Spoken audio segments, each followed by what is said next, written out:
दोस्तों यह बात तो आप सभी को पता है कि पृथ्वी अपनी धुरी पर घूमती है। पृथ्वी सूर्य का एक चक्कर लगाने में लगभग 24 घंटे का समय लेती है। पृथ्वी के साथ ही सौर मंडल के सभी ग्रह भी अपने अक्ष पर घूमते हैं। पृथ्वी और सौर मंडल के सारे ग्रह अपने अक्ष पर घूमने के साथ ही सूर्य का भी चक्कर लगाते हैं। लेकिन दोस्तों क्या आपने कभी सोचा है कि पृथ्वी के साथ ही सौर मंडल के सारे ग्रह क्यों घूमते हैं? ऐसी कौन सी ताकत है जो इन्हें घूमने पर मजबूर करती है? आज हम ऐसे ही सवालों के जवाब देने वाले हैं। हेलो दोस्तों, मैं आपका दोस्त कप्तान सिंह यादव और आप देख रहे हैं universal TV India YouTube channel. हमारा चैनल आपको अंतरिक्ष और नॉलेज से रिलेटेड जानकारी हमेशा सरल भाषा में देने की कोशिश करता है। अगर आपने इस चैनल को सब्सक्राइब नहीं किया है तो वीडियो के नीचे दिए रेड बटन को दबाकर आज ही सब्सक्राइब कर लीजिए।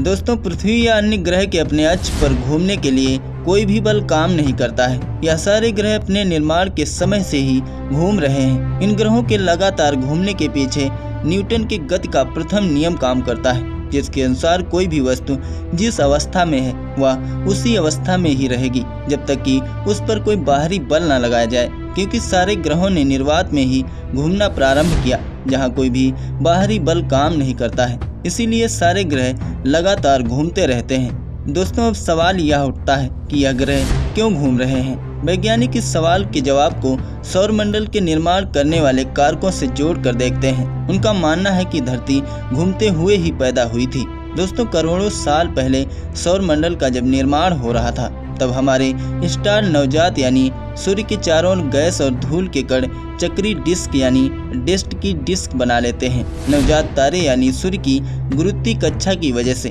यह डिस्क सूर्य के चारों ओर घूमने लगती है। इस डिस्क में धूल और चट्टानों के टुकड़े आपस में मिलकर ग्रहों का निर्माण कर रहे थे।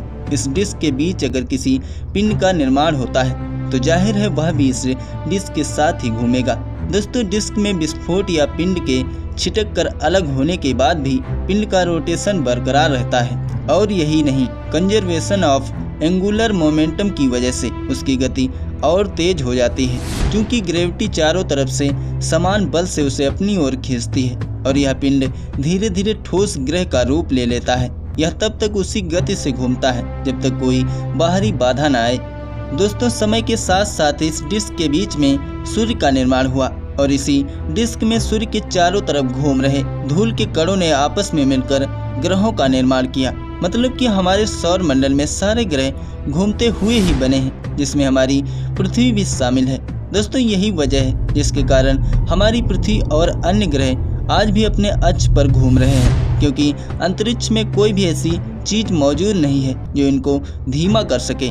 इसलिए अंतरिक्ष में जो भी चीज एक बार घूमने लगती है वह घूमती ही रहती है। जब तक कोई इस पर बाहरी बल न लगाया जाए तब तक यह ऐसे ही घूमते रहेंगे।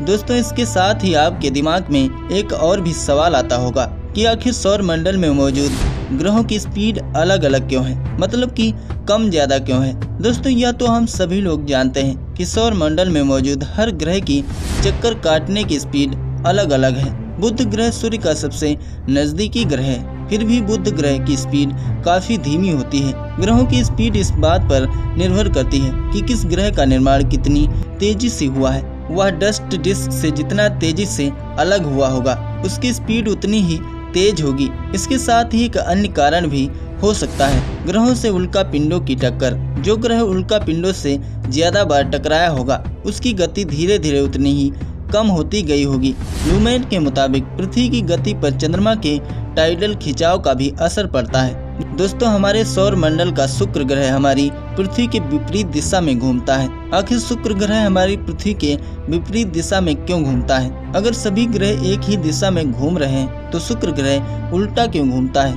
इस सवाल का वैज्ञानिकों के पास भी कोई स्पष्ट जवाब नहीं है। वैज्ञानिकों का मानना है कि हो सकता है कोई बड़ा उल्का पिंड शुक्र ग्रह से टकराया हो, जिसके कारण शुक्र ग्रह के घूमने की दिशा चेंज हो गई हो। या ये भी हो सकता है कि शुक्र ग्रह के बहुत ही घने माहौल पर सूर्य के गुरुत्वाकर्षण प्रभाव शुक्र के कोर और मेंटल के बीच घर्षण इस तरह का कारण बने होंगे। ऐसा नहीं है कि ग्रह ही अपनी धुरी पर घूमते हैं। सौर मंडल में मौजूद सभी चीजें, ग्रह, तारे, क्षुद्र ग्रह, यहाँ तक कि आकाश गंगाएं भी घूमती हैं। तो दोस्तों इस वीडियो पर आपकी क्या राय है? कमेंट करके जरूर बताएं। अगर आपको यह वीडियो पसंद आया हो तो इसे अपने दोस्तों के साथ भी शेयर करें। वीडियो को पूरा देखने के लिए आपका बहुत बहुत धन्यवाद।